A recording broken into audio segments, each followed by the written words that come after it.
गुडूची कटुका तिक्ता स्वादुपाका रसायनी कषाय उष्णा बल्य ती बल्य आहे. तर मी बऱ्याच वेळा काही पेशंटला विचारतो की तू कसं काम करतो, तर त्याचा लहान मुलगा तिथे बसलेला असतो, अहो पप्पा पोटावरती लॅपटॉप घेऊन काम करतात. फ्रोझन शोल्डरवरती कोणते उपाय? काही लोकांना अतिशोक म्हणजे सतत एखादी घटना घडली आहे त्यांच्या बाबतीत की त्यांचा नवरा त्यांच्याकडे लक्ष देत नाहीये, तर दिवस रात्र शोकामध्येच असतात की माझा नवरा मला आय लव्ह यूच म्हणत नाही. म्हणजे त्याचं बाहेर काही प्रेम आहे का? सायटिका असल्यास प्रेग्नन्सी प्लॅन करावी की नाही? बऱ्याच वेळा एक पेशंट आलं होतं, प्रचंड प्रमाणात त्याची कंबर दुखत होती आणि त्याचं कारण होतं मलावष्टंभ कॉन्स्टिपेशन. अरे बाप. तर तो गेली 12 वर्ष फक्त बटाट्याचीच भाजी खायचा.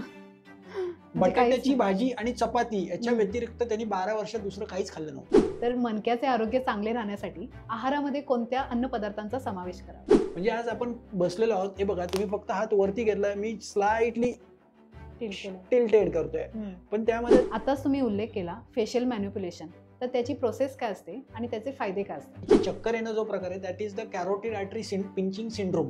बऱ्याच वेळा मानेच्या तिथली कॅरोटिड आर्टरी ही मणक्यातनं गेलेली आहे, साती मणक्यातनं, आणि ती जर पिंच झाली, आपण उजवीकडे वळलो की चक्कर येते, डावीकडे वळलो उठताना सकाळी चक्कर येते, तर हे नक्कीच बरं होतं. सर्व्हिकल प्रोट्रुजन मध्ये मानदुखी का होते, चक्कर काय? आयुर्वेदात मध्ये काही अशी रसायन औषधं सांगितलेली आहेत की ती परत आपल्या शरीरात जे काही झीज झाली आहे ती भरून काढतात. तसं हे एक रसायन आहे. हे एक रसायन आहे. मणक्यामध्ये एपिड्युरल इंजेक्शन घेतलेले पेशंट तुमच्याकडे परत काय येतात? इथनं डिस्क ही बाहेर येते, उजवीकडनं बाहेर आली तर उजव्या हाताला मुंग्या लागतात, डावीकडनं बाहेर आली तर डाव्या हाताला मुंग्या लागतात. जर ग्रेड 6 असेल पेशंटचं तर तिथे हात न मोवायला लागतो. बऱ्याच वेळा एखादी वस्तू हातातली घेतली ती पडते खाली, स्वतःचे बटन स्वतःला लावता येत नाही, स्वतःचा भांग स्वतःला पाडता येत नाही, तर हे नक्कीच बरं होतं.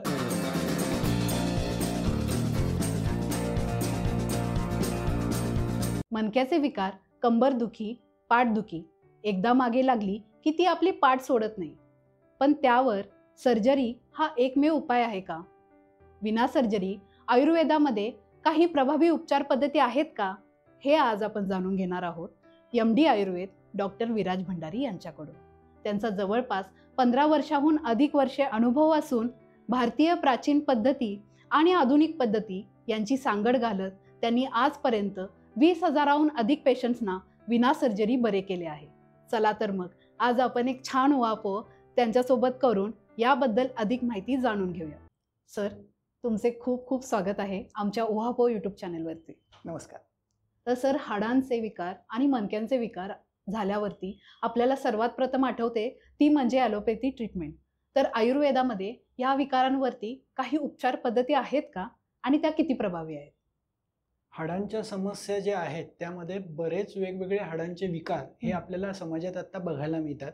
त्यापैकी हाडं जी आहेत, बोन्स जे आहेत, तर मानेपासून ते पायाच्या बोटांपर्यंत, तसेच स्कलमध्ये म्हणजे आपल्या मेंदूमध्ये त्याच्या भोवताली बरीच हाडं आहेत. त्या हाडांच्या तिथे बरेच सुचर्स आहेत, जसं right frontal coronal suture, sagittal suture, lambda suture. या सुचरमध्ये क्रेनियोसेक्रल रिदम म्हणजे काय, तर बेसिकली मेंदूच्या आजूबाजूला एक विशिष्ट प्रकारची मुवमेंट होत असते आणि ती मुवमेंट जर मिसअलाइन झाली तर बरेच वेगवेगळे आजार हे उत्पन्न होतात. तसंच मानेमध्ये 7 मणके आहेत, त्याच्या बाजूने आर्टरी गेलेले आहेत, व्हेन्स गेल्या आहेत, नर्व्स गेलेले आहेत. पण ज्यावेळेस ते बोन मिसअलाइन होतात, कुठेतरी पुढे मागे जातात, त्यावेळेस कुठेतरी काही पेशंटला चक्कर येते, काही लोकांना मान दुखायला लागते, काही वेळेस हाताला मुंग्या लागतात, बऱ्याच वेळा मग काही लोकांना शोल्डरमध्ये प्रॉब्लेम असतात. तर शोल्डरमध्ये बरेच काही शोल्डर फ्रोझन शोल्डर्स, जसं की बऱ्याच वेळा कधी कधी शुगर वाढते आणि त्यांनी फ्रोझन शोल्डर्स होतात. तर काही पेशंटमध्ये बऱ्याच वेळा कुठेतरी झटका बसतो, कुठेतरी पटकन काहीतरी पुल किंवा पुश करायला जातो आणि शोल्डरमध्ये इंजुरी होते आणि तो शोल्डरचे तिथले मसल्स हे शॉर्टनिंगमध्ये जातात आणि त्यामुळे बऱ्याच वेळा दुखतं. कधी कधी खांदा खाली उतरतो. तसेच मानेच्या आजूबाजूचे अप्पर ट्रॅपेझियस मसल्स हे बऱ्याच वेळा इमोशनमुळे सुचतात. बऱ्याच वेळा कधीतरी बरंच आज बघतो आपण की टार्गेटेड लाईफ झाले सगळ्यांचं, प्रत्येकाला काहीतरी टार्गेट दिलं जातं, स्किल दिलं जातं आणि त्या स्किलच्या मागे भरमसाठ टार्गेट्स जर दिले गेले तर त्या लोकांचे बऱ्याच वेळा अप्पर ट्रॅपेझियसचे मसल्स सुजायला लागतात. आज कंपनीतले बरेच लोक जे आहेत, HR मंडळी खाली लोकांना टार्गेट देतात आणि त्याच्यामुळे बऱ्याच वेळा ते अप्पर ट्रॅपेझियस मसल सिंड्रोम, ज्याच्यामध्ये सकाळी उठलं किंवा संध्याकाळी झोपायला लागलं किंवा दिवसभरातले 2-3 तास टार्गेट खूप आले, त्या महिन्यात मग पुढचे 8 ते 10 दिवस त्यांचे शोल्डर सुजतात. त्याचबरोबर थोरॅसिकचा जो मणका आहे त्यामध्ये बऱ्याच वेळा कुठेतरी पडलेले आहात, कुठेतरी इंजुरी झाली, तिथे जर थोरॅसिक मणके मागे किंवा पुढे येतात आणि त्याच्यामुळे मिड बॅकला दुखायला लागतं. काही लोकांमध्ये फ्रॅक्चर्स बघायला मिळतात. तसंच कमरेचे मणके जे आहेत L1 to L5 त्याच्यामध्ये बऱ्याच वेळा सायटिका सारखा आजार, स्लिप डिस्क सारखा आजार, त्याचबरोबर कधी कधी तिथले फेशिया मिसअलाइन होऊन कंबर ही शिफ्ट होते उजवीकडे किंवा डावीकडे किंवा पुढे किंवा मागे. त्याचबरोबर सॅक्रोइलियाटिस म्हणजे काय, जिथे आपण आता बसलेलो आहोत त्या बटक्सच्या तिथले मसल सगळे सुजतात आणि वारंवार ते सुजल्यामुळे छातीचा भाग पुढे येतो किंवा रिपकेज पूर्ण खाली उतरते. त्याचबरोबर काही पेशंटमध्ये टेलबोनचा प्रॉब्लेम असतो, जिथे बसताच येत नाही पेशंटला. बऱ्याच वेळा काही लोक पिलो घेऊन 1-2 वर्ष फिरत असतात, जिथे जाईल तिथे पिलो वापरतात.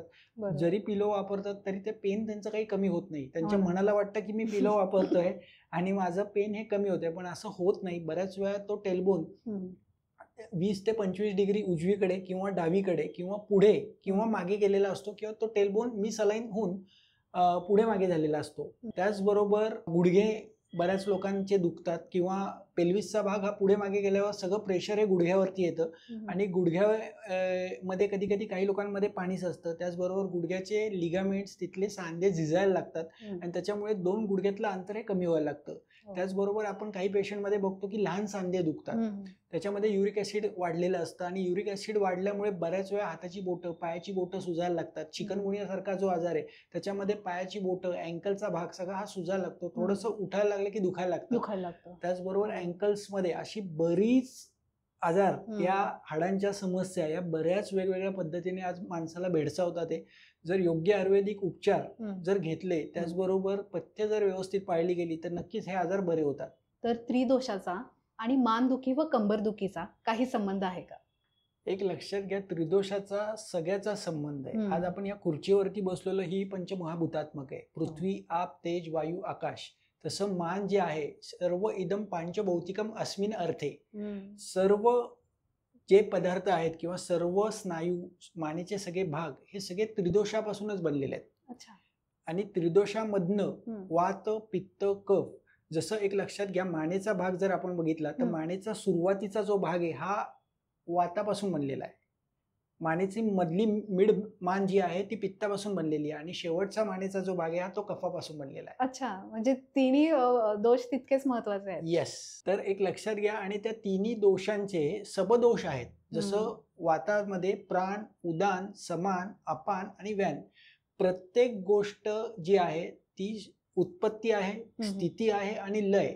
हे तिन्ही गोष्टी वात, पित्त, कफात बसलेल्या आहेत. आणि वात, पित्त, कफ हे त्रिदोष जे आहेत हे सर्व मानेच्या मुवमेंट्स करणं, मानेच्या हालचाली करणं, मानेचं पोषण करणं आणि मान झिजणं, हे तिन्हीच्या गोष्टी त्रिदोषामुळे होतात. अच्छा. आणि बरं होणं पण त्रिदोषामुळे आहे. एक लक्षात घ्या, दोष सम अवस्थेत असले तर आपण बरे होणार आहे. पण दोष जर वाढले, वात मानेमधला वाढला तर मान दुखायला लागते. मानेमधलं पित्त जर वाढलं तर तिथे आगाग व्हायला लागतात, बर्निंग सेन्सेशन. आणि जिथे मान खूप जड वाटते, भरल्यासारखी वाटते, तिथे कफदोष वाढलेला आहे. ओके. तर एक लक्षात घ्या, सर्व मान जर ते दोष कमी झाले तरी आजार होणार आहेत. तिथला वात हा कमी झाला तर मग तिथे मान सतत दुखणार आहे, सतत पेशंटला दाबावं असं वाटणार आहे. ज्याची मान दुखते त्याला दाबून घ्यावं असं वाटणार आहे. जिथे पित्तदोष कमी झालेला आहे तिथे बऱ्याच वेळा त्याचं जे चयापचय व्हायला पाहिजे मानेच्या आजूबाजूच्या मसलमध्ये ते होणार नाहीये. आणि कफदोष कमी झाला तर सांधे हे सगळे लूज पडणार आहेत. म्हणजे एक लक्षात घ्या, समदोष हा समग्नीच समधातू मलक्रिया प्रसन्न आत्मा स्वस्थ इथे अभिधीयते. ज्याचे दोष समान अवस्थेत आहे तर त्याचे सगळे आजार हे बरे होणार आहेत. म्हणजे दोष कमी असूनही चालत नाहीत आणि जास्त असूनही चालत नाही. बॅलन्स, त्याचा समतोलही तितकाच महत्वाचा आहे.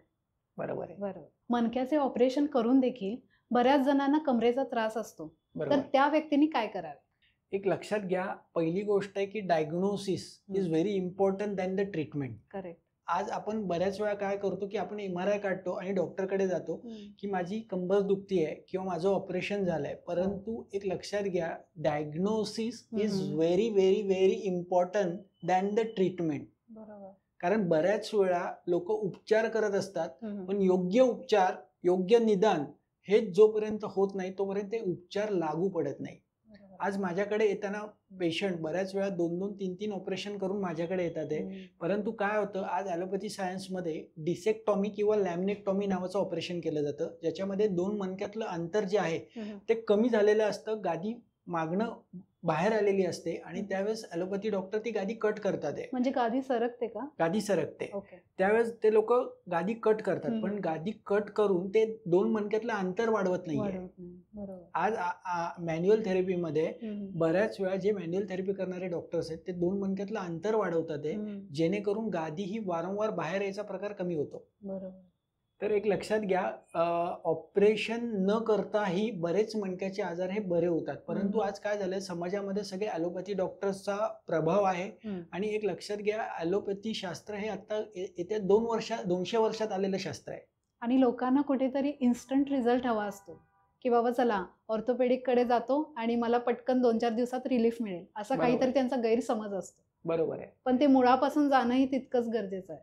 एक लक्षात घ्या, तिथे निदान करणं की नक्की मसलमुळं ती गादी बाहेर आहे का, लिम्फ नोड सुजलेत त्याच्यामुळे ती गादी बाहेर आहेत का, तिथे लिगामेंट टाईट झाले त्याच्यामुळे ती गादी बाहेर पडली. बऱ्याच वेळा गादी बाहेर पडणं, एखादा क्विक झटका जर बसला गादी लगेच बाहेर पडते. एका सेकंदामध्ये 3 मुवमेंट जर झाल्या फास्ट, टॉर्क आणि फोर्स वाढला तर गादी ही बाहेर पडणार आहे. पण बऱ्याच वेळा लोकांना वाटतं की मी मुवमेंट काही केलं नाहीये, माझा ऍक्सिडेंट झाला नाहीये, मी काही ट्रॅव्हलिंग केलं नाहीये, तरी माझी गादी बाहेर कशी आली. तर एक लक्षात घ्या, कुठेतरी पुल केलंय, कुठेतरी पुश केलंय चुकीचं आणि एखादा क्विक सडन झटका 1 सेकंदाचा गादी बाहेर पडते. दॅट इज द ट्रॉमा आम्ही त्याला म्हणतो. ट्रॉमा म्हणजे झटका बसणं. तर एक लक्षात घ्या, तो झटका जो आहे तो बऱ्याच वेळा ती गादी ग्रेड 1 ला बाहेर पडते, ग्रेड 6 पर्यंत वेगवेगळ्या स्टेजेसमध्ये बाहेर पडते. पहिल्या स्टेजमध्ये जेव्हा गादी बाहेर पडते त्यावेळेस पेशंटची कंबर ही पूर्ण लॉक होते. पेशंटला उठता येत नाही, बसता येत नाही.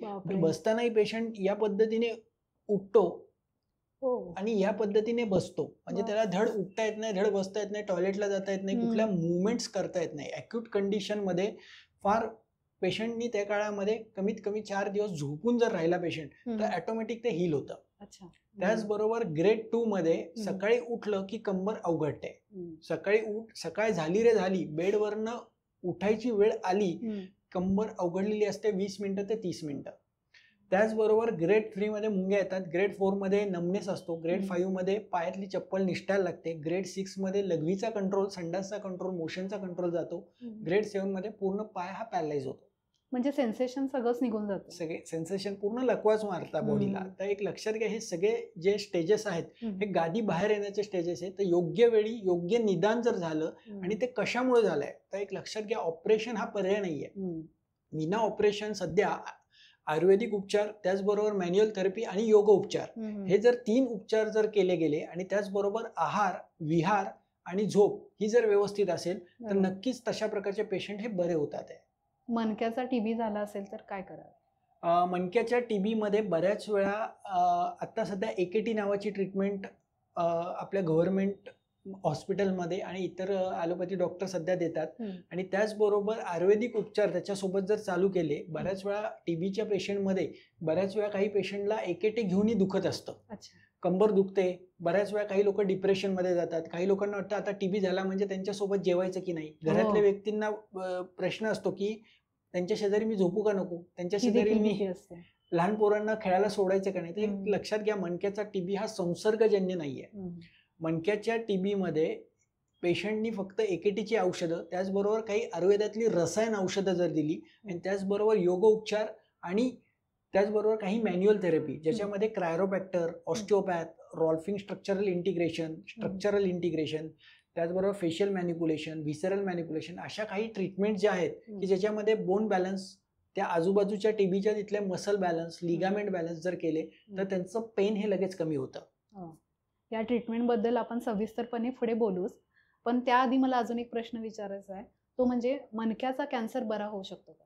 एक लक्षात घ्या, मणक्याचा कॅन्सर कोणत्या स्टेजला आहे त्याचं निदान करणं, तो त्याचबरोबर त्यांचा पेट स्कॅन बघणं की डोक्यापासून पायाच्या बोटांपर्यंत कुठे कुठे कॅन्सरची ग्रोथ झालेली आहे, बिनाईन आहे, मॅलिग्नंट आहे, त्याचबरोबर कोणत्या ग्रेडला आहे, कोणत्या स्टेजला आहे, त्यासोबत ॲलोपॅथी औषधं, केमोथेरपी काही चालू असेल तर त्याचं योग्य निदान करणं हे खूप गरजेचं आहे. की नुसतं मणक्याचा कॅन्सर आहे का मल्टिपल मायलोमा आहे का इतर अजून काही आजार आहेत, हे सगळ्याचं डायग्नोसिस जर करून त्याच्यासोबत केमोथेरपी सोबत जर आयुर्वेदिक औषधं जर घेतली तर नक्कीच पेशंटला चांगला फायदा त्यामधनं होतो आणि मॅन्युअल थेरपीमुळे त्यांचं पेन कमी होतं आणि स्ट्रक्चर बॅलन्स झाल्यामुळे तिथली ताकद वाढायला लागते. अच्छा. वाकडा तिरका झालेला मणका विना ऑपरेशन खरंच बरा होऊ शकतो का, किंवा सरळ होऊ शकतो का? एक लक्षात घ्या, नक्कीच सरळ होतो. वाकडा तिरकं होणं हे डिस्क हर्निएशनचं लक्षण आहे. डिस्क ज्या वेळेस बाहेर येते, डिस्क ॲन्युलस फायबरच्या बाहेर पडते, न्यूक्लियस पल्पस, त्यावेळेस मणका ऑटोमॅटिक तिरका होणं हे ॲटोनॉमिक नर्वस सिस्टीमचं लक्षण आहे. आणि त्यामध्ये मणका जो तिरका झालाय तो नक्कीच बरा होतो, कारण 2 मणक्यातलं जर अंतर वाढवलं, न्यूक्लियस पल्पस म्हणजे जी चकती ती परत बाहेर आलेली आतमध्ये गेली, तर मणका हा साधारण 3 ते 5 महिन्यामध्ये पूर्ण सरळ होतो, ती गादी आत जाते. हे सगळं करण्यासाठी मॅन्युअल थेरपी हे आत्ताचं वरदान आहे. मग ती कशी केली जाते? मॅन्युअल थेरपीमध्ये 13 ते 21 प्रकारच्या ट्रीटमेंट्स असतात. त्याच्यामध्ये वेगवेगळ्या शरीराच्या भागांवरती, जसं डोक्यापासून पायाच्या बोटांवरती पहिलं डोक्यावरती हात ठेवला जातो आणि चेक केलं जातं की नक्की आत्ताचा होणारा त्रास हा कशामुळे होतोय. बऱ्याच वेळा काही लोकांचा त्रास हा क्रेनिओ सॅक्रल रिदम म्हणजे न्यूरोमेनिंजियल मॅनिप्युलेशन. न्यूरोमेनिंजियल मॅनिप्युलेशन म्हणजे काय, तर बऱ्याच वेळा काही लोकांचा त्रास हा डोक्यातल्या ब्रेनच्या आजूबाजूचा लिक्विड हे मिसअलाइन झाल्यामुळे असतो, प्रायमरी फॉल्ट. सेकंडरी ड्युरामॅटर कुठेतरी मिसअलाइन होतं. थर्ड, तिथे ब्रेनच्या तिथले आजूबाजूचे लिगामेंट्स हे टाईट होऊन जातात आणि त्याच्यामुळे तिथली मुवमेंट होत नाही. तसंच काही लोकांमध्ये व्हिसरल ऑर्गन म्हणजे काय, लिव्हर, किडनी, स्प्लीन, पॅनक्रियास, डिओडिनम, इथे कुठेतरी लिगामेंट टाईट होतात आणि लिगामेंट टाईट झाल्यामुळे त्याची मुवमेंट नॅचरली जी 24/7 होत असते ती थांबते, कमी होते किंवा अत्यंत कमी होते. मग ज्यावेळेस आम्ही व्हिसरल मॅनिप्युलेशन करतो म्हणजे ऑर्गनच्या तिथले लिगामेंट रिलीज करतो, तो ऑर्गन परत मूव्ह व्हायला लागतो. एक लक्षात घ्या, प्रत्येक ऑर्गन 24/7, किडनी जी आहे, उजवी किडनी वर खाली अशा पद्धतीने मूव्ह होत असते. डावी किडनी एक कंटिन्युअस हे मुवमेंट चालू असतात बॉडीमध्ये. अच्छा, म्हणजे 24 तास चालू असतं? येस. पण ज्यावेळेस ते लिगामेंट टाईट होतात ती मुवमेंट कमी होते, म्हणून पेशंटला दुखायला लागतं. त्याचबरोबर कुठे कुठे मणके हे मिसअलाइन होतात. कधी कधी मणका उजवीकडनं मागे येतो, कधी कधी डावीकडनं मागे येतो, कधी कधी उजव्या साईडला वरती सुपेरियरली जातो, कधी कधी डाव्या साईडला इन्फेरियरली खाली जातो. मग तो गेल्यामुळे बऱ्याच वेळा तिथले लिगामेंट लॉक होऊन जातात आणि त्यामुळे दुखायला लागतं. मग अशा केसमध्ये आम्ही क्रायोप्रॅक्टर नावाची ट्रीटमेंट देतो. ज्याच्यामध्ये ही ट्रीटमेंट आम्हाला समजावून सांगाल का? क्रायोप्रॅक्टरमध्ये एक लक्षात घ्या, क्रायोप्रॅक्टर म्हणजे बोन सेटिंग. आता तुम्ही जर रील मध्ये बऱ्याच वेळा बघता की कोणाची तरी मान मोडली आहे, कोणाची तरी कंबर एका साईडला सुरू असतात. येस, ते जे आवाज येतात ते 2 मणके जे चुकीच्या दिशेने वर खाली झालेत त्याला रिअलाइन करणं म्हणजे क्रायोप्रॅक्टर. मग त्यामध्ये आम्ही एक्सरे पेशंटचा चेक करतो. एक्सरे चेक करून ऍक्च्युअली बघतो की कुठला मणका हा पुढे मागे झालाय. त्याचबरोबर नर्वोस्कोप नावाचं एक अमेरिकेचं मशीन आहे, ते मानेपासून पायाच्या कमरेपर्यंत लावलं जातं की चेक केलं जातं की कुठे कुठे मणका उजवीकडनं डावीकडनं मागे आलेला आहे. त्याचं 9चं टेम्परेचर घेतलं जातं आणि त्यानंतर पेशंटचं डायग्नोसिस करून की नक्की मणका पुढे घ्यायचा आहे, मागे घ्यायचा आहे, वर घ्यायचा आहे, खाली सरकवायचा आहे, अलाइनमेंट चेक, हे अलाइनमेंट प्रॉपर केली जाते. त्याला म्हणायचं क्रायोप्रॅक्टर ट्रीटमेंट. अरे वा, खूप छान. तर एक्सरे व MRI मध्ये नेमका फरक काय? एक लक्षात घ्या, MRI जो आहे त्याच्यामध्ये स्पेशली गादी किती बाहेर आली आहे, तिथे रक्ताची कुठे गाठ आहे का, मांसाची गाठ आहे का, त्याचबरोबर TB, मल्टिपल मायलोमा सारख्या cases, disc herniation, disc bulging, disc protrusion, हे सगळं तुम्हाला MRI मधनं दिसतं. हे फक्त बाहेर आलेलं दिसतंय किंवा कुठे ग्रोथ झाली आहे मांसाची, हे MRI मध्ये दिसतं. त्याचबरोबर एक्सरे मध्ये तुम्हाला पूर्ण डायमीटर समजतात की व्हर्टेब्रल सेगमेंट जे आहे ते कुठे मिसअलाइन आहे, स्पायनस प्रोसेसेस ज्या आहेत त्या एका लाईन मध्ये आहेत की नाही, ट्रान्सवर्स प्रोसेसेस ज्या आहेत त्या कुठे मिसअलाइन झालेल्या आहेत. त्याचबरोबर तुमचा पेल्विस तो पुढे गेलाय, मागे गेलाय, ऑब्च्युरेटर फोरामेनचे डायमीटर घेता येतात, हे सगळं तुम्हाला एक्सरेनी दिसतं. आणि एक्सरे जे आहेत याच्यामधनं प्रायमरी तुम्हाला समजतं की नक्की गादी कुठनं बाहेर आली असेल.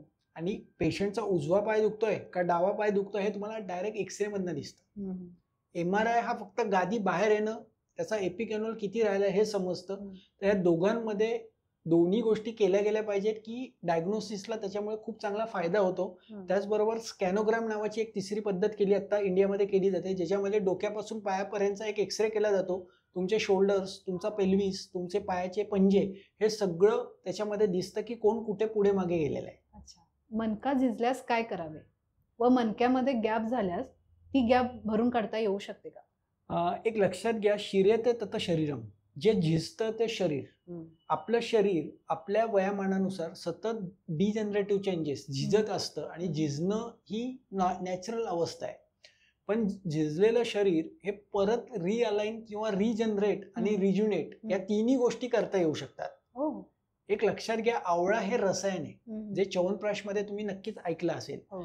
तर च्यवनप्राश ची कहाणी जर तुम्ही आयुर्वेदातली ऐकली असेल तर च्यवन ऋषी हे म्हातारे झाल्यानंतर त्यांनी असं रसायन बनवलं की जे परत तरुणासारखे दिसायला लागले आणि त्यांची सगळे बोन्स, आणि ही सगळी आख्यायिका आहे की त्यांचे सगळे मसल्स, बोन्स एकदम तरुण युवकाप्रमाणे ते खाल्ल्यानंतर दिसायला लागले. अरे बापरे. आयुर्वेदात मध्ये काही अशी रसायन औषधं सांगितलेली आहेत की ती परत आपल्या शरीरात जे काही झीज झाली आहे ती भरून काढतात. तसं आवळा हे एक रसायन आहे, गुळवेल हे एक रसायन आहे. गुळवेलीला नावाचे अमृता, अमृत आहे ती. गुडूची कडुका तिकटा स्वादुपाका रसायनिक कषाय उष्णा बल्य, ती बल्य आहे, रसायनी आहे. ते एक लक्षात घ्या, अशा वनस्पती ज्या आहेत वेगवेगळ्या त्या खूप रसायनाचं काम करतात की जे परत झीज जी झालेली आहे तिला भरून काढायचं काम करतात. तर आवळा रोज खाल्ला, च्यवनप्राशसारखं औषध रोज खाल्लं, त्याचबरोबर तुम्हाला जे जिथे जिथे झीज झाली आहे त्या भागांमध्ये मसाज करणं, स्नेहन आणि स्वेदन करणं, हलक्या हाताने कमीत कमी एक 10 ते 15 थेंब तेल रोज सकाळ संध्याकाळ त्या भागामध्ये जर लावलं तर ती झीज भरून येते. त्याचबरोबर गरम पाण्याने आंघोळ करणं, त्याचबरोबर काही योगासनं करणं, जर असं तिन्ही गोष्टी जर केल्या गेल्या तर नक्कीच ती झीज भरून येते आणि स्पॉन्डिलायटिस, सायटिका, स्लिप डिस्क सारखा जो आजार आहे तो नक्कीच आयुर्वेदिक उपचार, त्याचबरोबर योग उपचार आणि मॅन्युअल थेरपी ह्या गोष्टींनी नक्कीच त्याच्यामध्ये फायदा मिळतो आणि ते ऑपरेशन आणि त्याचबरोबर ती जी झालेली झीज आहे ती भरून काढता येते. मणक्यामध्ये एपिड्युरल इंजेक्शन घेतलेले पेशंट तुमच्याकडे परत काय येतात? एक लक्षात घ्या, इपिड्युरल इंजेक्शन म्हणजे काय, त्यामध्ये बुटॉक्स नावाचं जे कंटेन असलेलं औषध आहे की जे स्टिरॉइड ड्रग आहे, ते तुमचे डिस्क जी बाहेर आली आहे त्याला सुकवण्याचं काम करतात. पण दोन मणक्यातलं अंतर जे कमी झालंय ते त्यांनी काही भरून निघत नाही. तर बऱ्याच वेळा काय होतं, इंजेक्शन घेतलेलं आहे केव्हा केव्हा काय होतं की काही पेशंटमध्ये दोन्ही बाजूनी डिस्क बाहेर येते, उजव्या साईडनी पण L4 L5 मधनं बाहेर येते, डाव्या साईडनी L4 L5 मधनं बाहेर येते. काही पेशंटमध्ये आम्ही बघतो की 3-3, 4-4 ठिकाणी डिस्क उजव्या आणि डाव्या साईडनी बायलॅटरल बाहेर आलेली असते. मग एका वेळेस तुम्ही इपिड्युरल एकाच ठिकाणी देऊ शकता, सगळ्या साईच्या साई ठिकाणी आपण देऊ नाही शकत. तर मग अशा वेळेस काय होतं की पेशंटला मॅन्युअल थेरपी ज्या आहेत की दोन मणक्यातलं प्रत्येक ठिकाणचं अंतर म्हणजे L1 L2 मधलं अंतर, L2 L3 मधलं अंतर, L3 L4 मधलं अंतर, L4 L5 मधलं अंतर हे जर वाढवलं गेलं, तिथले लिगामेंट रिलीज केले गेले, तिथले बोन जे मिसअलाइन झाले त्याला क्रायरोप्रॅक्टरची ट्रीटमेंट आणि फेशियल मॅनिप्युलेशन आणि व्हिसरल मॅनिप्युलेशन ह्या जर ट्रीटमेंट दिल्या गेल्या तर नक्कीच त्यातलं अंतर वाटतं. आणि इपिड्युरलमुळे जे पेशंट बऱ्याच वेळा मी बघतोय की महिन्याला कमीत कमी 10-12 पेशंट हे इपिड्युरल घेऊन किंवा लॅमिनेक्टॉमी सारख्या सर्जऱ्या करून माझ्याकडे येतात. म्हणजे एक लक्षात घ्या, ऑपरेशन हा काय पर्याय नाहीये. आणि बऱ्याच पेशंटमध्ये मी बघतो की ऑपरेशन झाल्यानंतर लघवीचा कंट्रोल जातोय, कॅथेटरायझेशन. कारण एक लक्षात घ्या, ऑपरेशनमध्ये धोके प्रचंड आहेत. आज तुम्ही जर बघितलं तर बऱ्याच पेशंटमध्ये आज ऑपरेशन झालंय तिथे पस होणं, तिथनं पस बाहेर येणं, बऱ्याच वेळा त्या पसमुळे इन्फेक्शन होणं आणि ते इन्फेक्शन फार पोटाच्या आजूबाजूच्या आतड्यांपर्यंत इन्फेक्शन जातात. काही पेशंटमध्ये लघवीचा कंट्रोल जातो, काही पेशंटमध्ये मोशनचा कंट्रोल जातो, काही पेशंटमध्ये पाय शिर ऑपरेशनच्या वेळेस बऱ्याच वेळा नव कट होते डॉक्टरांच्या हाताने आणि त्यावेळेस बऱ्याच वेळा फुटड्रॉप. आज बरेच लोक तुम्हाला ऑपरेशन नंतर फुटड्रॉप मध्ये दिसतात की त्यांचे पाय डॉर्सिफ्लेक्स होत नाही. तर एक लक्षात घ्या, ऑपरेशनचे हे जडपणा कायमस्वरूपी राहणं हे एक ऑपरेशनचा मोठा साईड इफेक्ट आहे. आणि फायद्यापेक्षा साईड इफेक्ट्सच जास्त आहे असं मला वाटतं. बरोबर आहे. तर लॅमिनेक्टॉमी आणि डॉक्टर भंडारी स्पाइन टेक्निक यामध्ये काय फरक आहे? एक लक्षात घ्या, दोन्ही ट्रीटमेंट ज्या आहेत, आज लॅमिनेक्टॉमी हे यामध्ये ऑपरेशन केलं जातं आत्ताच आपण बोललो, आणि डॉक्टर भंडारी स्पाइन टेक्निकमध्ये आम्ही जवळजवळ गेल्या 19 वर्षामध्ये 20 ते 22 वेगवेगळ्या ट्रीटमेंट, ज्यामध्ये America, Australia, England, US, Germany, Poland यातल्या ज्या ट्रीटमेंट मणक्याच्या विकारासाठी ज्या वापरल्या जातात विना ऑपरेशन, त्या सगळ्या ट्रीटमेंट अंडर वन रूफ आणल्या. आणि त्या अंडर वन रूफ आणताना प्रत्येक गोष्टीचा सायंटिफिक एव्हिडन्स बेस आम्ही अभ्यास केला, त्याचे वेगवेगळे पायलट स्टडी केले आणि त्या ट्रीटमेंट ज्या आहेत त्या सगळ्या ट्रीटमेंट ज्या आहेत त्या सगळ्या मॅन्युअल थेरपी आहेत, त्याच्यामध्ये वेगवेगळे उपचार केले जातात आणि अंडर वन रूफ सगळं इंटिग्रेट केलेलं आहे. त्याच्यामध्ये आता एखाद्या पेशंटमध्ये मसल बॅलन्स नाहीयेत, लिगामेंट बॅलन्स नाहीयेत, सॉफ्ट टिश्यू बॅलन्स नाहीये, तिथे आम्ही फेशियल मॅनिप्युलेशन नावाची ट्रीटमेंट देतो. जिथे ऑर्गन इम्बॅलन्स आहे तिथे व्हिसरल मॅनिप्युलेशन, जिथे बोन मिसबॅलन्स आहे तिथे क्रायोप्रॅक्टर, जिथे बऱ्याच वेळा स्ट्रेंथच नाहीये तिथे योगा उपचार आम्ही देतो. हे सगळं अंडर वन रूफ 13 ते 16 प्रकारचे वेगवेगळे उपचार. त्याचबरोबर इस्टम, इन्स्ट्रुमेंटेड असिस्टेड सॉफ्ट टिश्यू मॅनिप्युलेशन, त्याच्यामध्ये अमेरिकेच्या प्रोब आहेत, त्या प्रोबने मानेच्या तिथल्या कमरेच्या तिथल्या गाठी सोडवल्या जातात. अल्ट्रासाऊंड नावाचं मशीन आहे ते नोड सोडवले जातात. त्याचबरोबर रॉल्फ मुवमेंट, BS मुवमेंट आणि फ्रँकलिंग एक्सरसाइजेस, त्याच्यामध्ये टेनिसचा बॉल वापरून वेगवेगळे एक्सरसाइज पॅटर्न केले जातात, 9ला मॅनिप्युलेट केलं जातं.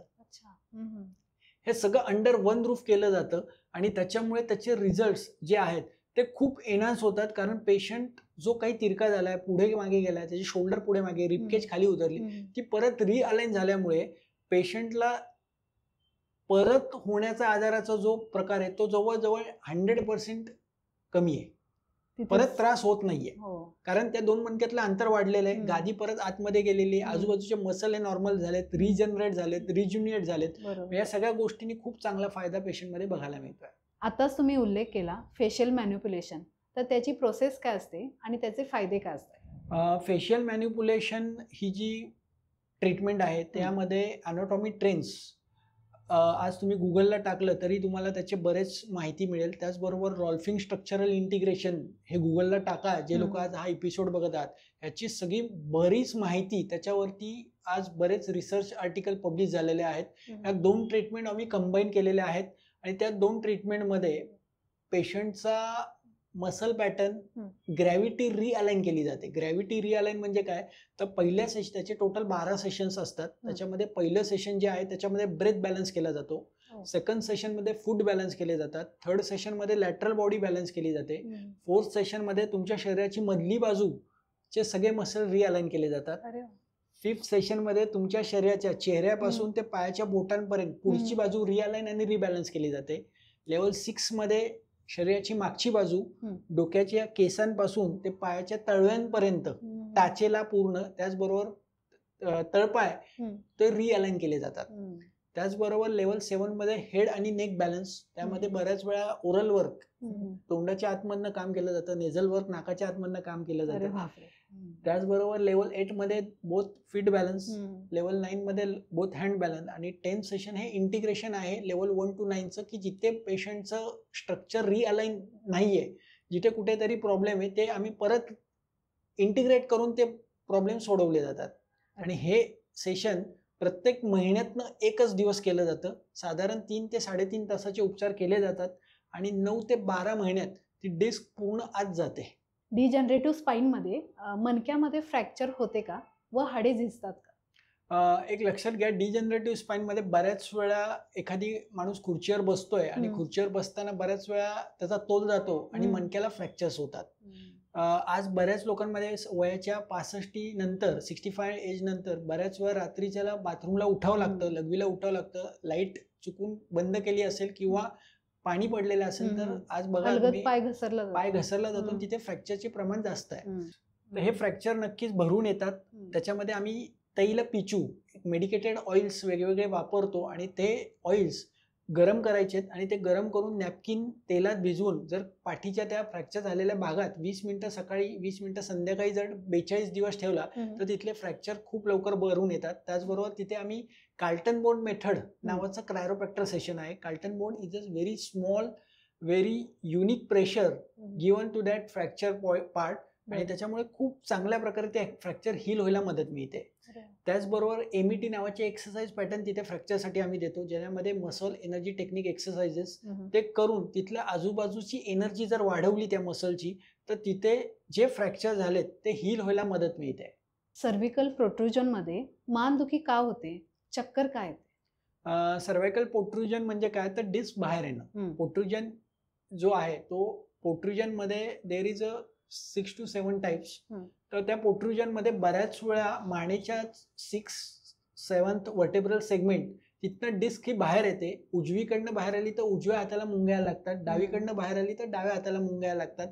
जर ग्रेड 6 असेल पेशंटचा तर तिथे हात न मोवायला लागतो. बऱ्याच वेळा एखादी वस्तू हातातली घेतली ती पडते खाली, स्वतःचे बटन स्वतःला लावता येत नाही, स्वतःचा भांग स्वतःला पाडता येत नाही.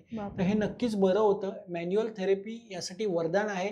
आणि त्याचबरोबर जे पोट्रुजन्स आहेत त्याच्यामध्ये 1 मिनिटं लोंबकळणं, एमईटी सर्वायकल एक्सरसाइजेस आणि त्याचबरोबर क्रायोप्रॅक्टिसचं सेशन दिलं तर ते नक्कीच कमी होतं. आणि जी चक्कर येणं जो प्रकार आहे that is the carotid artery pinching syndrome. बऱ्याच वेळा मानेच्या तिथली कॅरोटिड आर्टरी ही मणक्यातनं गेलेली आहे, साती मणक्यातनं, आणि ती जर पिंच झाली, आपण उजवीकडे वळलो की चक्कर येते, डावीकडे वळलो उठताना सकाळी चक्कर येते. तर हे नक्कीच बरं होतं. साधारण 2 ते 3 सेशन मध्ये तर चक्कर पूर्ण बंद होते. तर मनका विकार, स्लिप डिस्क, मान व कंबरदुखी यासाठी कोणते व्यायाम करावे? एक लक्षात घ्या, व्यायाम जर पेशंटने प्रामाणिकपणे केले, प्रामाणिकपणे हा मी शब्द इथे वापरतोय. काय होतं की लोकांना सांगितलं की 9 दिवस लोक व्यायाम करतात, 10व्या दिवशी सोडून देतात. जर प्रामाणिकपणे योग उपचार व्यायामाचे वेगवेगळे प्रकार जर पेशंटने केले तर नक्कीच फायदा हा 1,00,000% होतो. योग चित्त वृत्ती निरोधा, योगासनं जी आहेत ती कुठनं आली तर योगासनांचा उगम जो आहे तो नंदीपासून आपल्याकडे आला. नंदी परंपरा जी आहे, नंदी, अगस्ती, तिरुमुल्ल, बोगदनाथ, कोकणवार, मच्छमुनी, गोरक्षनाथ, गहिनीनाथ, ह्या परंपरेतनं आपल्याला योगासनं मिळाली. यांची जी परंपरा आहे त्यामध्ये वाल्मिकी, पातंजली, धन्वंतरी, पंबट्टी, नागराज, नागलक्ष्मी, नमो नमा.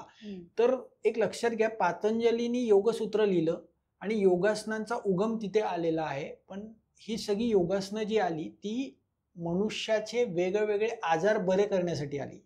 मग तसेच आपल्या पाठीच्या विकार, मणक्याच्या विकारामध्ये, तसेच पूर्ण स्पायनल कॉर्ड जी आहे याचा संबंध न कुठेतरी कुंडलिनी शक्ती, त्याचबरोबर कुठेतरी तुमचं आरोग्य निरोगी राहावं यासाठी आहे.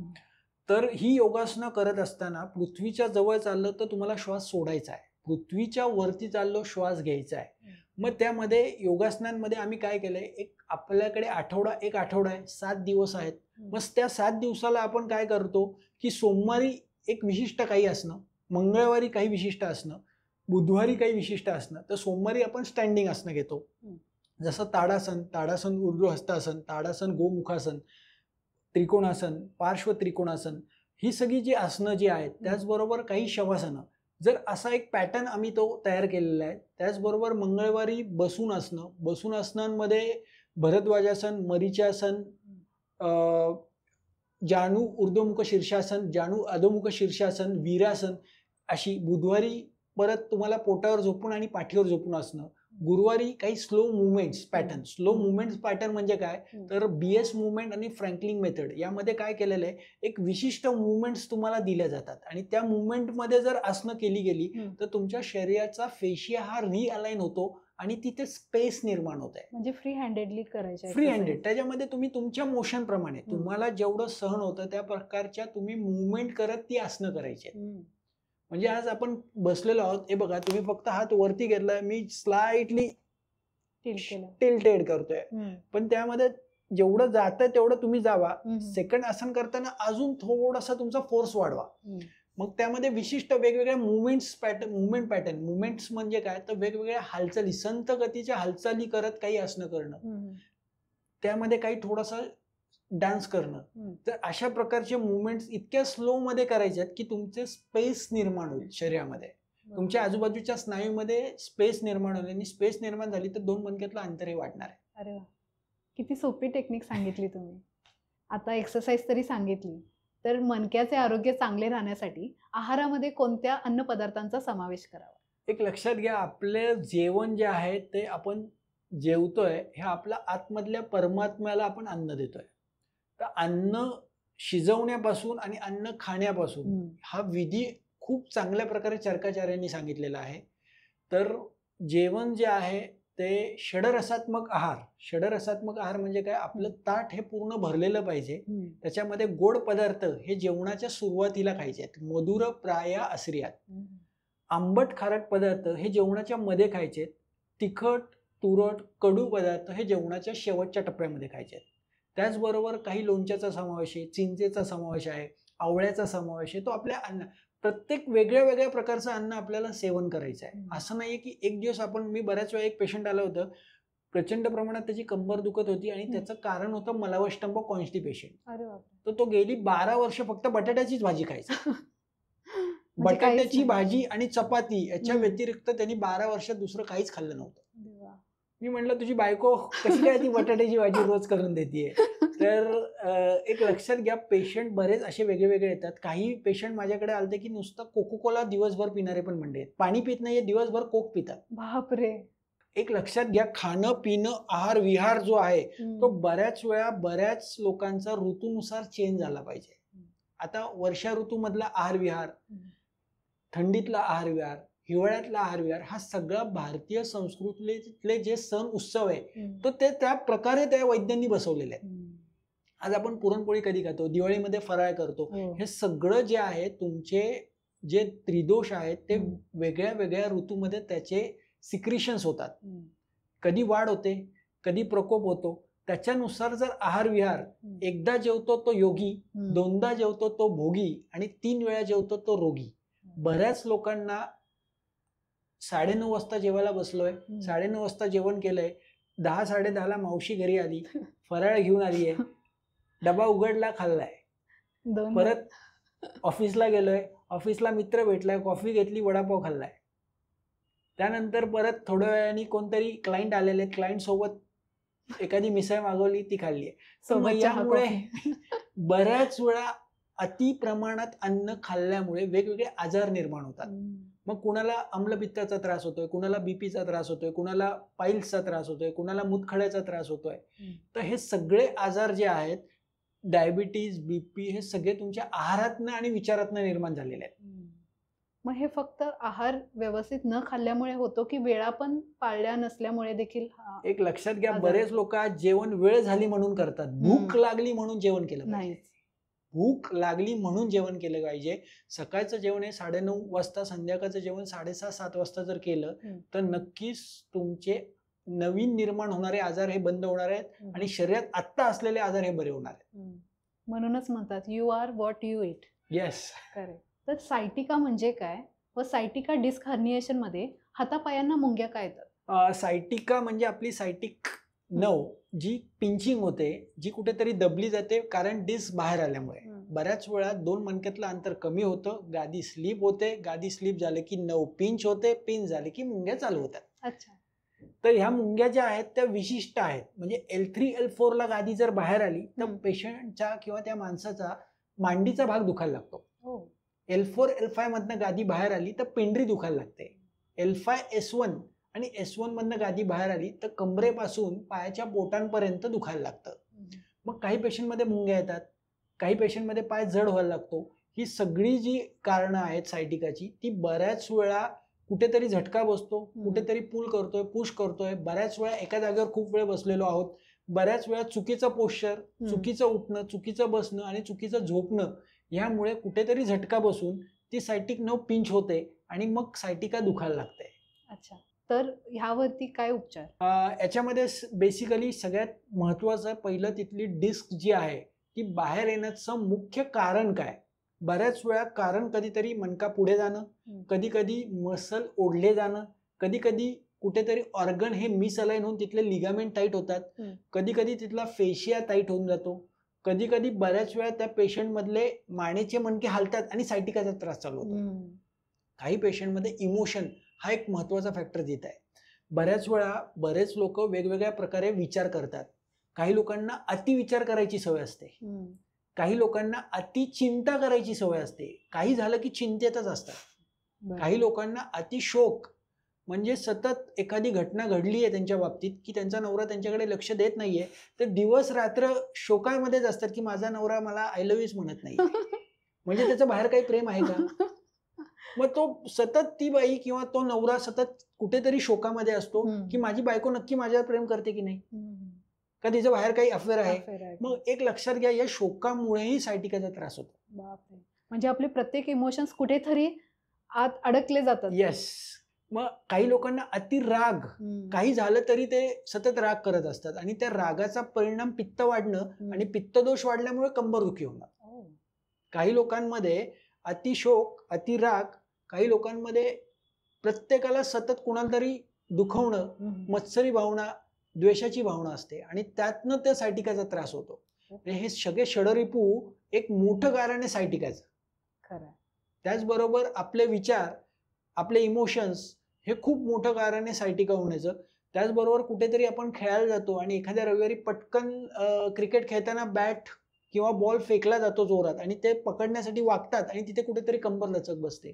त्याचबरोबर काही पेशंटमध्ये सिलेंडर उचलायला गेलो आणि कंबर अडकली, काही लोकांमध्ये कुंडी उचलायला गेलो आणि कंबर अडकली. तर कुठेतरी ट्रॉमा होणं चुकीचा, छोटासा ट्रॉमा, पण ती सायटिकाच्या आजारासाठी खूप मोठं कारण ठरतात. हो ना. तर हे सगळे आजार जे आहेत ते मनाची अवस्था ते नॉर्मल करणं, विचाराची निर्मिती कमी करणं आणि त्याचबरोबर योग्य योगासनं, योग्य आहार, योग्य झोप आणि त्याचबरोबर काही मॅन्युअल थेरपी जसं क्रायोप्रॅक्टर, ऑस्टिओपॅथ, स्ट्रक्चरल इंटिग्रेशन, फेशियल मॅनिप्युलेशन, या ज्या थेरपी विशिष्ट पद्धतीने महिन्यातनं 1 दिवस जर घेतल्या, योगा महिन्यातले 12 दिवस जर केला, तर नक्कीच सायटिकाचा त्रास हा पूर्णपणे बरा होतो. नक्कीच. सायटिका व स्लीप डिस्क झाल्यास सेक्शुअल इंटरकोर्स करावा की नाही? याच्यामध्ये नक्की स्टेज कोणती आहे? बऱ्याच वेळा स्पाझम जर खूप आहे, मणक्याच्या आजूबाजूला खूप कडकपणा आहे, हालता येत नाहीये, त्यावेळेस तुम्ही इंटरकोर्स करू नका. पण ज्यावेळेस तुम्हाला इझीनेस आहे, मुवमेंट करताना इझीनेस आहे, खाली वागताना इझीनेस आहे, पाठीत कुठेही लचक किंवा पकडून धरल्यासारखं नाहीये, त्यावेळेस तुम्ही इंटरकोर्स महिन्यातनं 1 दिवस किंवा 2 दिवस करा, तुम्हाला त्रास होणार नाहीये. सायटिका असल्यास प्रेग्नेन्सी प्लॅन करावी की नाही? सायटिकामध्ये ज्या स्त्रीला प्रेग्नन्सी प्लॅन करायची आहे तिने पहिलं MRI आणि एक्सरे करून घ्यावेत की नक्की स्टेज कोणती आहे. बऱ्याच वेळा ग्रेड 3-4 ला असेल तर तुम्ही पूर्ण ट्रीटमेंट त्याची करा, ती डिस्क पूर्ण आत जाऊ द्या, म्हणजे त्रास पुढे जाऊन होणार नाहीये. ग्रेड 1 आहे, तुम्ही चान्स घ्या, काही प्रॉब्लेम होणार नाही. पण ग्रेड 3, 4, 5 मध्ये तिथे पूर्ण जर ट्रीटमेंट घेऊन तर तुम्ही प्रेग्नन्सी प्लॅन केली तर पुढे नॉर्मल डिलिव्हरीसाठी चान्सेस जास्त आहेत आणि त्याचबरोबर दुष्परिणाम पुढे काही येणार नाहीयेत, संभाव्य धोके काही येणार नाहीयेत. आज बऱ्याच वेळा दुसरा महिना लागलेला आहे आणि पेशंट कंबरदुखी म्हणून माझ्याकडे येतात. मग त्यामध्ये आम्हाला कधी कधी काही ट्रीटमेंटला रिस्ट्रिक्शन येतं आणि काही लोकांना मग आम्ही काही छोट्या छोट्या ट्रीटमेंट्स त्याच्यामध्ये देतो आणि त्यांची ती कंबरदुखी पूर्ण कमी होत आहे. हो. आणि मी कुठेतरी असं वाचलं होतं की प्रेग्नेन्सीमध्ये गर्भाशय वाढतो आपला, तर त्यामुळे सायटिक नर्व दबली जाते. ते हेच कारण आहे का की प्रेग्नेन्सी प्लॅन न करण्याचं? एक लक्षात घ्या, सायटिक नर्व पिंचिंग हे त्यांना पहिल्यापासून असतं. पहिल्यापासून त्या स्त्रीला प्रेग्नन्सी राहण्याच्या आधीपासून कमीत कमी 4-5 वर्ष कंबर ही दुखत असते, लोक अंगावरती काढतात आणि त्यानंतर जशी प्रेग्नन्सी राहते तिला वाटतं की तिच्या डोक्यातच असतं की अरे आपल्याला सायटिकाचा त्रास होणारा. मग त्या हालचाली खूप पेशन्सली करतात आणि मग बऱ्याच हालचाली करत नाहीत. उठणं, बसणं, झोपणं याच्या व्यतिरिक्त इतर व्यायाम प्रकार, चालणं प्रकार हा ते कमी कमी करतात का तर कंबर दुखेल. मग ते न चालणं, न व्यायाम करणं हे एक मुख्य कारण त्याला कंबरदुखीसाठी परत तयार होतं आणि त्यातनं खूप मानसिक स्ट्रेसमध्ये राहतात की मला त्रास होईल, मला त्रास होईल, आणि तो त्रास होतोच, तो त्रास चालू होतो. म्हणजे आपण जे विचार करतो ते घडतं. येस. बरोबर. मसल स्पाझमसाठी कोणती ट्रीटमेंट घ्यावी? एक लक्षात घ्या, मसल स्पाझम हे साधारण 2 ते 3 प्रकार त्याच्यामध्ये आहेत. पहिला जो प्रकार आहे कुठेतरी झटका बसला आणि स्पाझम आलाय. सेकंड स्पाझमचा प्रकार आहे ऑपरेशन झालीत आणि त्यानंतर कायमस्वरूपी स्पाझम आहे. तिसरा स्पाझमचा जो प्रकार आहे की झोपेमध्ये मला स्पाझम येतोय, मी झोपायला लागलो आणि कुठेतरी स्पाझम आलाय, कुठेतरी मला पकडल्यासारखं वाटतंय. तर या तिन्ही प्रकारांमध्ये पहिला जो प्रकार आहे त्याच्यामध्ये बऱ्याच वेळा तुम्ही छोटी छोटी योगासनं करणं, छोटे छोटे सूर्यनमस्कार करणं आणि त्याचबरोबर अल्ट्रासाऊंड थेरपी, मॅट्रिक्स थेरपी जर घेतली तर नक्कीच तिथला स्पाझम हा कमी होतो. त्याचबरोबर आयुर्वेदशास्त्रामध्ये जळवा नावाचा एक प्रकार आहे. जळवा म्हणजे रक्तमोक्षण, जळू लावून तिथलं रक्त काढलं आणि विद्धकर्म म्हणजे 26 नंबर निडल्स वापरल्या जातात आणि त्यांनी विद्ध म्हणजे ड्राय निडलिंग केलं जातं आणि ड्राय निडलिंग नंतर स्पाझम बऱ्यापैकी कमी होतो. त्याचबरोबर काही पेशंटमध्ये शीर्षासन जर केलं हम्म. तर हँगिंग शीर्षासन हम्म. अयंगार पद्धतीने, हम्म. तर तिथे स्पाझम हा लवकर कमी होतो. अरे वा. त्याचबरोबर जे ऑपरेशन झालेले पेशंट आहे तिथे तुम्हाला काही मॅन्युअल थेरपींचा काही लेप तिथे वापरावे लागतात. बऱ्याच वेळा तिथे बजरंग लेप किंवा दुःख दबाव लेप सारखा लेप जर कंटिन्युअस वापरला तर तिथला स्पाझम हा हळूहळू कमी व्हायला लागतो. त्याचबरोबर गैरिक चूर्ण हम्म. आणि औदुंबराचा काढा गैरिक चूर्णात मिक्स करून तिथे लावला तर तिथली जी गरविषय झालेली आहेत हम्म. की ऑपरेशन केल्यामुळे झालेले ॲडव्हर्स इफेक्ट हम्म. ते सगळे तिथे कमी होतात. काही लोकांना इंजेक्शन्स कमरेमध्ये दिलेले असतात हो. डिलिव्हरीच्या काळात, तिथे त्यांना स्पाझम जाणवतो. मग तिथे काही वेगवेगळे लेप, रक्त काढणं, स्टीम घेणं असे जर प्रकार केले तर तो स्पाझम नक्कीच कमी होतो. अच्छा. फ्रोझन शोल्डर वरती कोणते उपाय आहेत? फ्रोझन शोल्डर हा प्रामुख्याने बघायला गेला तर कुठेतरी खांद्याला झटका बसणं, हम्म. मग त्याच्यामध्ये क्रायरोपॅक्टर नावाची ट्रीटमेंट जी आहे ती खूप चांगली आहे की जो झालेला फ्रोझन आहे शोल्डर त्याला रिअलाइन करता येतं. त्याचबरोबर दुसरी ट्रीटमेंट आहे तिथला शोल्डरच्या तिथला रिदम रिअलाइन करणं. हम्म. बऱ्याच वेळा शोल्डरच्या आजूबाजूचे लिगामेंट्स टाईट होऊन जातात आणि टाईट झाल्यामुळे हात वर येत नाही. हम्म.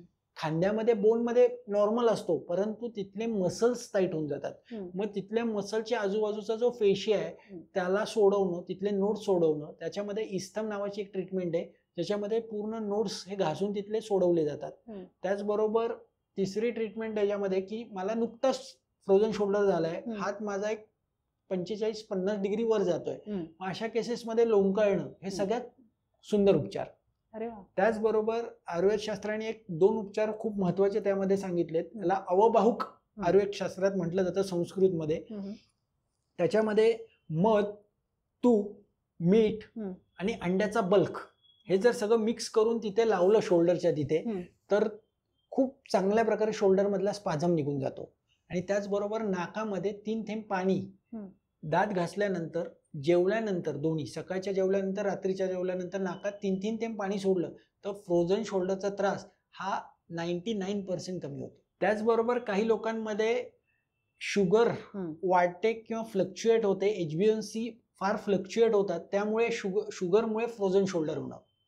मग त्या पेशंटमध्ये शुगरला नॉर्मल करणारी काही औषधं जर दिली गेली आणि काही मॅन्युअल थेरपी आणि काही फिजिओथेरपी, तुमच्या घराच्या जवळ कोणी फिजिओथेरपिस्ट असेल त्यांच्याकडे जाऊन मॅट्रिक्स अल्ट्रासाऊंड घ्या, त्याचबरोबर MET एक्सरसाइज करून घ्या फिजिओथेरपीकडनं, तर नक्कीच तुमचा फ्रोझन शोल्डर हा कमी होणार आहे. तर वर्क फ्रॉम होम करणाऱ्या व्यक्तींमध्ये पाठदुखी व नसा दबणे या गोष्टींचा त्रास होतो का? एक लक्षात घ्या, वर्क फ्रॉम होम ही जी संकल्पना आहे त्यामध्ये बऱ्याच वेळा घरामध्ये टेबल्स, खुर्ची अवेलेबल नसतात, लोक हॉलमध्ये बसतात, सोफ्यावरती बसून तो लॅपटॉप वापरतात. त्याचबरोबर मागे 2 पिलो 3 पिलो घेतले जातात. मान किती उंचावरती आहे किंवा कसं बसलं, तर मी बऱ्याच वेळा काही पेशंटला विचारतो की तू कसं काम करतो, तर त्याचा लहान मुलगा तिथे बसलेला असतो, अहो पप्पा पोटावरती लॅपटॉप घेऊन काम करतात.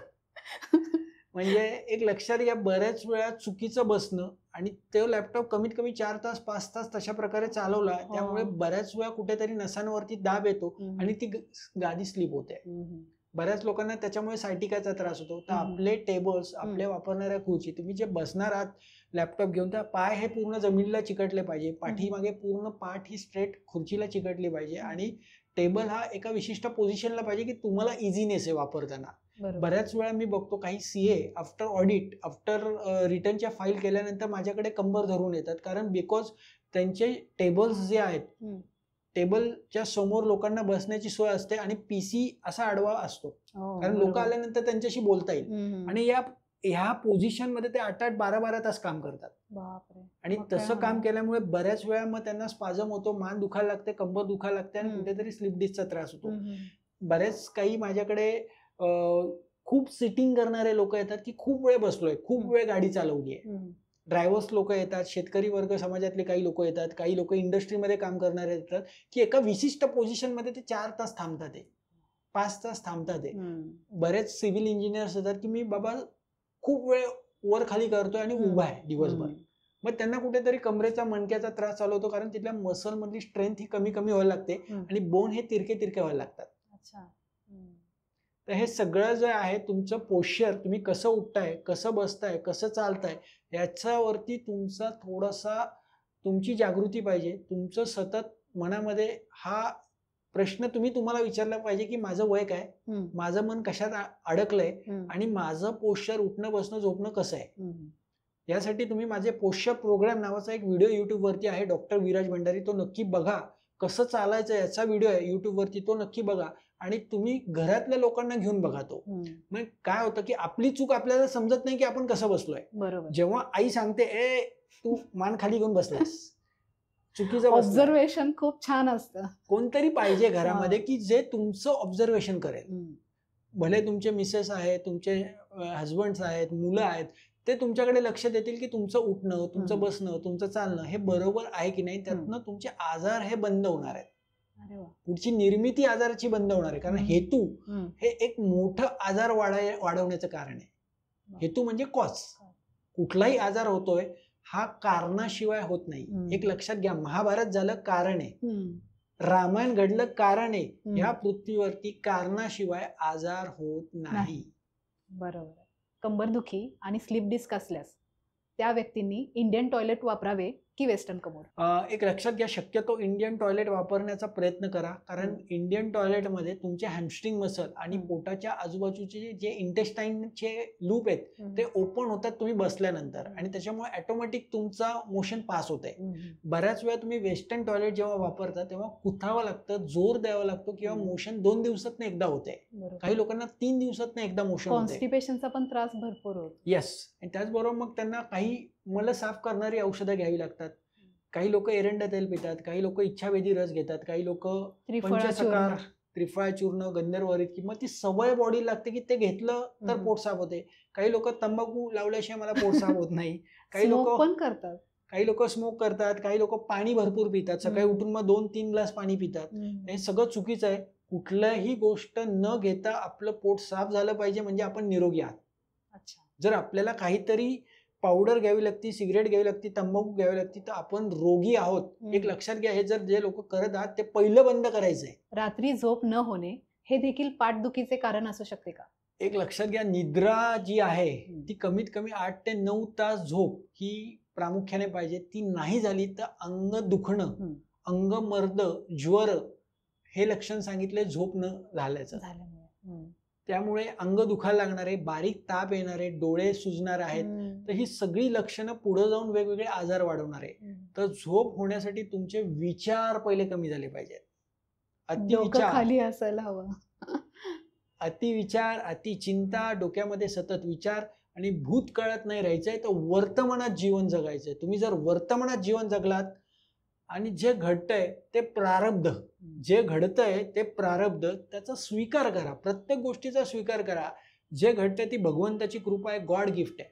असा जर विचार आपण केला तर आपल्याला झोप चांगली लागणार आहे. पण आज मला माझी मावशी असं फोनवर बोलली, मग रात्रभर झोप येत नाही. किडे डोक्यात फिरत राहतात, मग त्रास होतो त्याचा, आणि त्या भावनांचा, त्या विचाराचा तुमच्या झोपेवर परिणाम होतो. बरोबर. तर मग पाठदुखीसाठी कोणते मसाज करावे? मसाजामध्ये खूप वेगवेगळे प्रकार आहेत. त्याच्यामध्ये आपण पहिला मसाजचा प्रकार जो आहे ते म्हणजे हलक्या हातानं तेल लावणं, डोक्यापासून पायाच्या बोटांपर्यंत तुमचे केस ज्या पद्धतीने शरीरावरती आहेत त्या पद्धतीने हलक्या हाताने खालच्या दिशेने, वरच्या दिशेने तुम्ही मसाज करायचा आहे. केसांच्या डायरेक्शनने तुम्ही मसाज करणार आहात.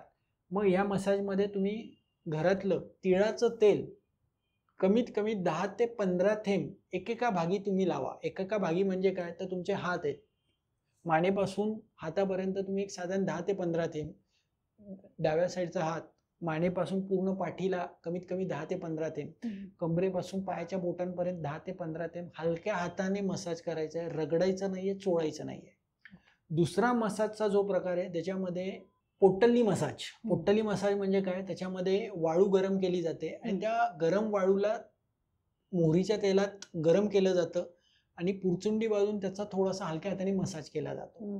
त्याचबरोबर काही लोकांमध्ये जिथे आमवात आहे, जिथे मणके सुजतात आहे, कमरेचा भाग सुजलेला आहे आणि कॉन्स्टिपेशन आहे, तिथं तुम्ही वाळूचा शेक घ्या आणि वाळूच्या शेकाचा मसाज. त्याचबरोबर जिथे तुम्हाला ताकद कमी झालेली आहे, सतत थकवा वाटतोय, काही करायची इच्छा नाहीये, तिथे तुम्ही दुधाचा मसाज घ्यायचा आहे. मग दुधाच्या मसाज बरोबर तुम्ही भात अर्धवट, अर्धे कच्चे अर्धे पक्के शिजवायचे, त्यामध्ये साठी तांदूळ जर वापरला लाल कलरचा तर उत्तम, नसला तर घरात असलेला इंद्रायणी तांदूळ गरम करायचा आहे, शिजवायचा आहे आणि त्याला दुधामध्ये शिजवायचं आहे. आणि त्याचबरोबर दूध गरम करायचंय, ती पोटली भाताची एक पोटली तयार करायची, पोटली दुधामध्ये बुडवायची आहे गरम दुधामध्ये आणि त्यांनी मसाज करायचा आहे हलक्या हाताने. त्यांनी मसाज तुम्ही मानेच्या कमरेपासून जिथे जिथे डिजनरेटिव्ह आहे, जिथे जिथे फ्रॅक्चर्स आहेत, तिथे तिथे तुम्हाला दाबल्यानंतर बरं वाटतंय, कोणीतरी चोळल्यानंतर बरं वाटतंय, दॅट इज द धातुशय. मग तिथे तुम्ही दुधाचा मसाज करा. जिथे जिथे तुम्हाला वाटतं की मला बाबा दाबल्यानंतर दुखतंय, तिथे तुम्ही वाळूचा शेक करा आणि वाळूचा मसाज घ्या. त्याचबरोबर आपण काही पाण्याने पण मसाज करतो, ज्याच्यामध्ये गाठी झाल्यात, कुठे कुठे नोड्स बनलेत, तिथे तिथे वॉटरने तुम्ही त्या गाठी सोडवू शकता. काही ठिकाणी बेलन, आपण जे चपात्या लाटतो त्या बेलनाचा मसाज दिला जातो. मग जिथे जिथे नोड्स तयार झालेले आहेत, मानेच्या तिथे नोड्स तयार झालेत, कमरेच्या तिथे नोड्स तयार झाले, त्या बेलनाचा जर मसाज दिला गेला तर तिथे खूप चांगल्या प्रकारे फायदा. एक लक्षात घ्या, काही लोक थाय मसाज आता खूप आपल्याला दिसतो की ज्याच्यामध्ये वेगवेगळी आजूबाजूचे मसल्स हे स्ट्रेच केले जातात आणि थ्रस्ट दिला जातो. तर असे खूप वेगवेगळे प्रकारे तुम्हाला जे जमतंय, तुम्हाला जे सहज शक्य आहे ते करायचे. अति ताणून ओढून रगडून कुठल्याही प्रकारचा मसाज करू नका. तुम्हाला सोसल एवढाच करायचा आहे. सर, वेळात वेळ काढून इतक्या महत्त्वपूर्ण विषयांवर आमच्यासोबत सखोल चर्चा केल्याबद्दल आणि आम्हाला तुमच्या क्लिनिकमध्ये बोलवल्याबद्दल तुमचे मनापासून धन्यवाद. Thank you so much. थँक्यू. तुम्हाला आजचा व्हिडिओ कसा वाटला? तुम्हाला आजचा व्हिडिओ आवडला असेल तर व्हिडिओला लाईक करा, शेअर करा, चॅनेलला सबस्क्राईब करा आणि तुमच्या प्रतिक्रिया आम्हाला कमेंट्समध्ये जरूर कळवा. धन्यवाद.